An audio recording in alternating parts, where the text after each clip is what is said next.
वेद में भोजन कौन सा है? याद का भोजन है।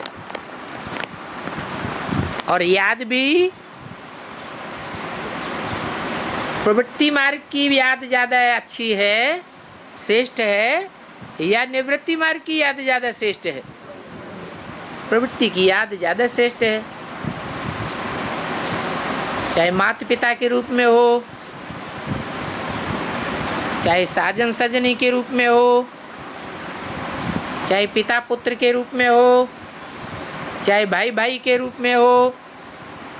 भगवान के साथ तो अनेक प्रकार के संबंध हो जाते हैं, लेकिन भगवान तो ज्योति बिंदु है,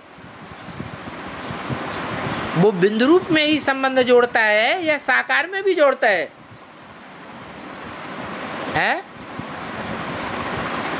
बिंदी ही है सदैव, या साकार भी बनता है? संबंध जोड़ने के लिए साकार चाहिए या निराकार से ही काम चल जाता है? साकार चाहिए। तो जगत पिता और जगदम्बा के रूप में, माता पिता के रूप में सामने आता है। पिता प्यार का भोजन ज्यादा देता है या माता ज्यादा देती है? माता देती है। इसलिए हनुमान सीता को अपनी माता के रूप में मानता है।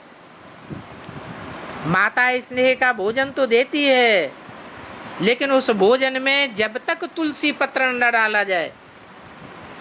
तुलसी किस बात के लिए प्रसिद्ध है? कि जब तक तुलसी का भोग न लगे तब तक भगवान का भोग पूरा नहीं होता। तो ये तुलसी कौन है?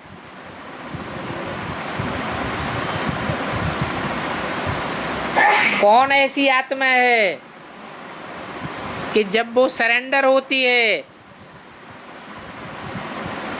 भगवान के प्रति,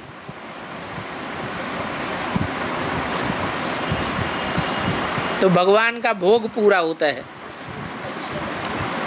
जब तक वो सरेंडर नहीं होती, चाहे कितनी भी कन्याएं सरेंडर हो गई हो बेसिक में, भगवान का भोग पूरा नहीं होता है। कौन सी आत्मा है? जगदम्बा। तो तुलसी पत्र का महत्व है। वो भी दो प्रकार का पत्र है, एक जगदम्बा है, एक यमुना है। एक काला पत्ता है, एक हरा पत्ता है। काला पत्ता जंगल में फलीभूत होता है और हरित पत्र घर गृहस्थ में फलीभूत होता रहे। कोई भी पत्ता क्यों न हो। इसलिए भगवान की दो विशेष पत्नियां और भी मानी जाती हैं। एक प्रकृति तो है ही, दूसरी है योग माया।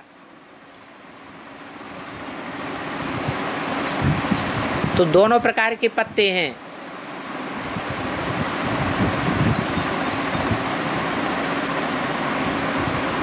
भोग की शुरुआत तब होती है जब वो तुलसी अपने को अर्पण करती है, जो शास्त्रों में बाद में वृंदा के रूप में भी दिखाई गई है।